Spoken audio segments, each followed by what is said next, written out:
Hello students, I am Purva Khandelwal from MB International School. I am your SST teacher. Students, today I am going to teach you our chapter number 1. This is our SST book. Okay. So, page number 5 and chapter 1 is the earth and the solar system. ठीक है, हम लोग इसमें अपने अर्थ और solar system के बारे में रीड करने वाले हैं. सबसे पहले जो हमारा सोलर सिस्टम होता है उसमें टोटली 8 प्लैनेट्स होते हैं. Mercury, Venus, Earth, Mars, Jupiter, Saturn, Uranus and Neptune. ठीक है, जो अर्थ है वो सबसे बड़ा प्लैनेट है. So students, let's start our chapter. The sun is the brightest object in the sky during the day. In fact, it is so bright that we cannot look it directly. ठीक है, सभी को पता है कि जो सन होता है वो बहुत ज़्यादा ब्राइटेस्ट होता है, उसे हम लोग डायरेक्टली नहीं देख सकते हैं.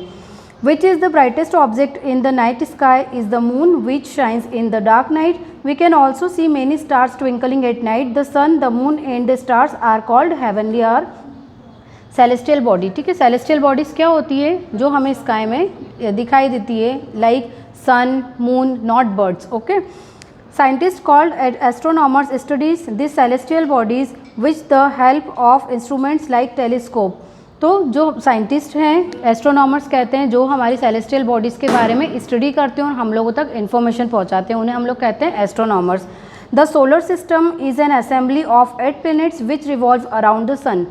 सोलर सिस्टम में जितने भी प्लैनेट्स हैं वो सभी सन के अराउंड घूमते हैं. This planets are Mercury, Venus, Earth, Mars, Jupiter, Saturn, Uranus and Neptune. ठीक है, ये 8 प्लैनेट्स होते हैं हमारे सोलर सिस्टम में. The sun is located in the centre of the solar system while the planets revolve around the sun is fixed path called orbits. Sun हमारे solar system के centre में होता है. The earth takes on one year to make one revolution around the sun. Some of the planets have satellites revolving around them, and these satellites along with other celestial bodies like comet, asteroids etc. are also a part of the solar system. ठीक है, हमारे solar system में बहुत सारी satellites भी revolve करती है जो हम लोगों तक इन्फॉर्मेशन सेंड करती है. Firstly, we are read about the sun. The sun is the largest member of our solar system. It is many times bigger than the earth. It is a huge ball of burning gases and provide heat and light to the earth. This energy that is received from the sun is essential of sun tanning life. Plant and animals need energy from the sun in order to survive. Plants prepare their food with the help of sunlight and animals. ठीक है, sunlight हम लोगों के लिए बहुत ज़्यादा essential होती है. प्लांट्स सनलाइट में ही अपना फूड प्रिपेयर करते हैं. हम लोगों के लिए भी सनलाइट बहुत ज़्यादा ज़रूरी होती है. Our daily activities are also close link to sunrise and sunset. The sun is there for the ultimate source of energy for living being on the earth. ठीक है, और सन जो होता है वो एनर्जी के लिए बहुत अच्छा सोर्स है.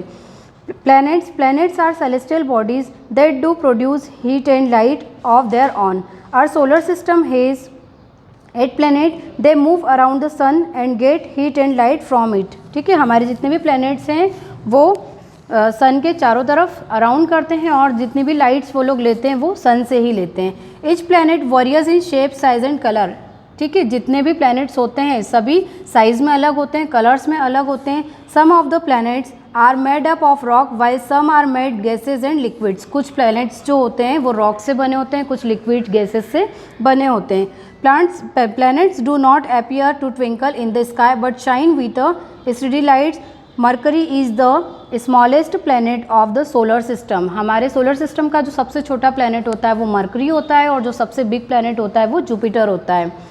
Saturn has beautiful rings around it. और जो सैटर्न प्लैनेट होता है उसके चारों तरफ एक बहुत सुंदर सी ब्यूटीफुल सी रिंग बनी होती है. नेक्स्ट है satellite. Satellites are celestial bodies which revolve around planets. जो सैटेलाइट्स होती है वो सेलेस्टियल बॉडीज़ के चारों तरफ अराउंड करती है. The earth has one natural satellite called the moon. ठीक है, हमारे अर्थ में जो एक नेचुरल सैटेलाइट है वो मून है. It revolve around the earth and complete one revolution in about 27 days. It does not have its own light and reflects their light of the sun. ठीक है, सन की अपनी कोई लाइट नहीं होती, वो सन की लाइट से रिफ्लेक्ट होकर ही हमें दिखाई देता है. Stars are celestial bodies that produce light and heat from their own. Stars are big fire and hot burning gases. But the brightest star stars that we see in the night sky in the pole star. Stars are large sized balls of hot burning gases. ठीक है, जो stars होते हैं वो hot burning gases होते हैं, इसीलिए हमें बहुत ज़्यादा लाइट वाले दिखाई देते हैं.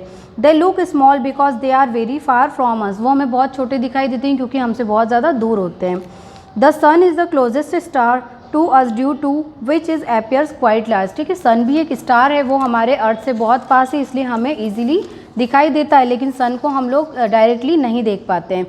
Some of the stars from patterns and shape in the sky. कुछ स्टार्स ऐसे होते हैं जो कुछ शेप क्रिएट करते हैं या कुछ पैटर्न्स में होते हैं. This patterns and shape are called constellations. For example, Orion has the shape of an armed warrior and the Great Bears has the shape of a bear. ठीक है, कुछ स्टार्स ऐसे होते हैं जो शेप क्रिएट करते हैं, जैसे देखिए यहाँ पर ओरियन है, ये एक शेप बना रहा है जैसे कोई ये वॉरियर है. उसी तरह एक ग्रेट बियर की तरह भी स्टार्स ने शेप बनाया हुआ है, तो इन्हें हम क्या कहते हैं, कॉन्स्टेलेशंस कहते हैं, जो स्टार्स शेप बनाते हैं. Large clusters of stars are called galaxies. ठीक है, जब स्टार्स के बहुत सारे लार्ज क्लस्टर्स एक साथ होते हैं तो उन्हें हम लोग गैलेक्सी कहते हैं. Our solar system is located in a galaxy called the Milky Way which contains about 100 billion star. The stars, planet, satellite and all other celestial bodies from the endless universe. Astronomers and astronauts use the latest technology, rockets and spacecraft to study the universe. ठीक है, जो astronomers है, जो astronauts हैं, वो हमारे celestial bodies के बारे में या प्लैनेट्स, स्टार्स, सैटेलाइट्स के बारे में इंफॉर्मेशन कलेक्ट करने के लिए नई नई टेक्नोलॉजी का यूज़ करते हैं, जिससे वो लोग हमें इंफॉर्मेशन दे सकें. But even after many years of research, we have been able to discover only a tiny part of the vast universe. Celestial bodies are natural object outside the earth atmosphere. ठीक है, celestial bodies क्या होती है जो हमें sky में दिखाई देती है, like sun, moon, planets, satellites, that's are called celestial bodies. Natural object होते हैं. Astronomers a scientist who studies the universe and the celestial bodies. Astronomers कौन होते हैं, जो यूनिवर्स के बारे में स्टडी करते हैं, ठीक है, जो सेलेस्टियल बॉडीज़ के बारे में स्टडी करते हैं. Planet a celestial body moving in an orbit around a star. Satellites an object orbit the earth और any other planet. Galaxy a cluster of stars. The universe contains many celestial bodies, billions of galaxies, which stars and their orbiting planets and satellites. The 8 planets of the solar system are Mercury, Venus, Earth, Mars, Jupiter, Saturn, Uranus and Neptune. 8 planets के name हम सभी को बहुत easily learn करने के लिए एक method होता है, like my very educated mother just served us noodles. ठीक है, जैसे एम, माई में से हम लोग एम लेंगे तो मर्करी स्टार्ट होगा, वेरी में से वी लेंगे तो उससे वीनस स्टार्ट होगा, एजुकेटेड में से ई लेंगे जिसमें से अर्थ स्टार्ट होगा, मदर में से एम मार्स स्टार्ट होगा, जस्ट में से जे जिससे जुपिटर स्टार्ट होगा, सर्व्ड में से एस लेंगे जिससे सैटर्न बनेगा, अस में से यू लेंगे जिसमें यूरेनस एंड नूडल्स में से एन तो Neptune. So students, I hope you all are understood about this chapter. Thank you.